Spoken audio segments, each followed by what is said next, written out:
Hi, Everyone, it's really good to be part of this Moses. journey. We Are going to tell tonight's story one word at a time. because That would be really annoying. so we're not really. I Hi reckon everyone. We could.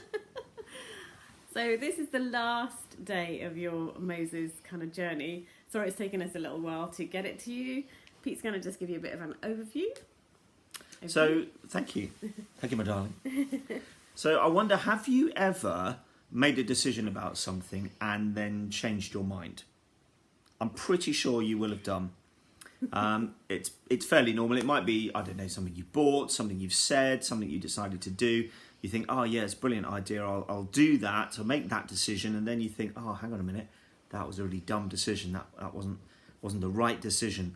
And that's kind of the bit of the story we've reached here at the end of this little exploration that you guys have been doing of Exodus, because Pharaoh has agreed, after all those plagues that affected his people and his family, he has agreed to let God's people go.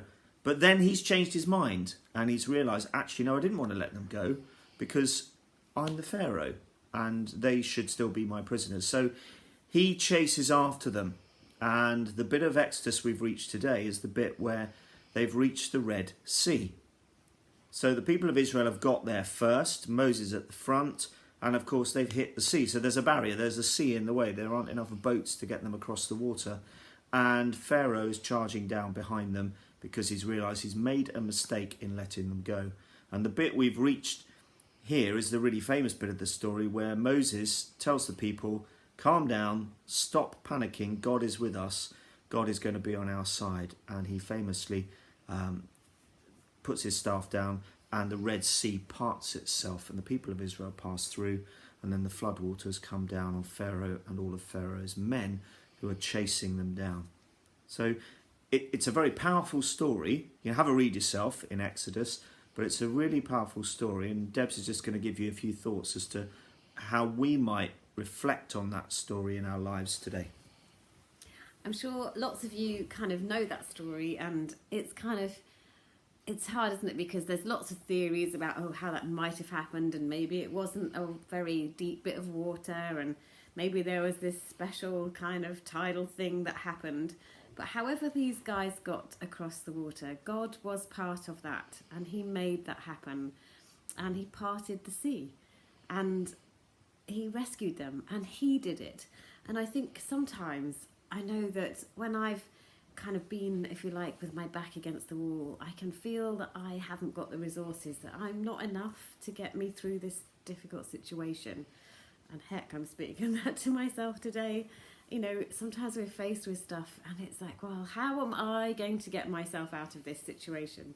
And actually, I love the bit where it says, I'm going to fight for you.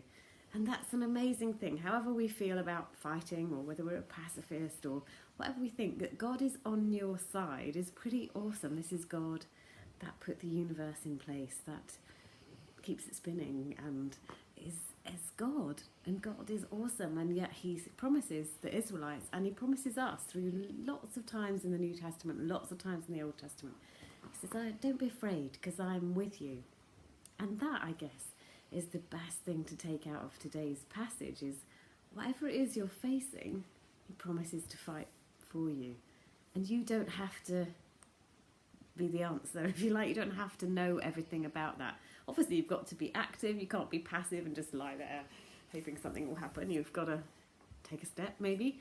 But he's there fighting for you. So hopefully that's what you can take with you out of this whole Moses journey that you've been on. It's really nice to have been part of it with you from Devon.